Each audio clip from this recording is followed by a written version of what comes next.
masasabi ko po ay talagang mabisa, epektibo, at talagang malaking tulong ang nagagawa sa katawan ng tao. Ako po ay diabetic for 17 years at na-hospitalize po ako last year sa De Los Santos sa Manila.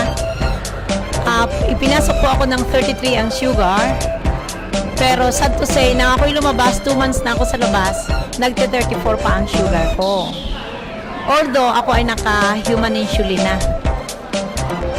Nung matagpuan ko po ang product na ito, still almost dying, pero after 3 days ng pagtitake ng Pure C at saka ng Gravitrol, same tamaka, naramdaman ko agad yung kakaibang epekto sa katawan ko. Then after 1 week, lumakas ako, nakita ko, nakakalukso ako, nakakapamalengka ako, nakakabitbit ako ng 10 kilos na, 10 kilos, nakakalakad na ako, wherein before, kundi ako akayin. So, pagkatapos po nito, ayun, naramdaman ko ang ginawa. Sa ngayon po, inalis ko ang insulin ko 5 months na, since April. Wala na po ako insulin, ito na lang po ang tinitake. Nabanggit nyo yung tungkol sa inyong diabetes. So, alin po yung produkto na talagang nag-cure sa inyo? Yung dalawang to.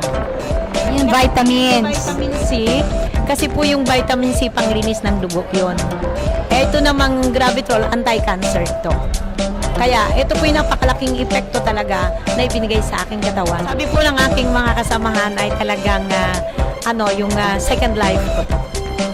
Kaya sa lahat po ng gustong gumamit, subukan nyo po, at ako po yung naniniwala na talagang matutulungan ko yun ng malaki. Kaya lang po, wag naman yung pag gumamit kayo 1 day, 2 days, 3 days, tapos tigil na, tapos sasabihin natin na walang naging epekto. Hindi po. Kailangang dire-diretso. At kung ano yung dosage na ibinibigay ng naturopath doctor, kailangang sundin natin up to the level na talagang naka-recover na kayo. Pag kayo naka-recover na, saka nyo po ibaba yung dosage at maintenance na lang yun.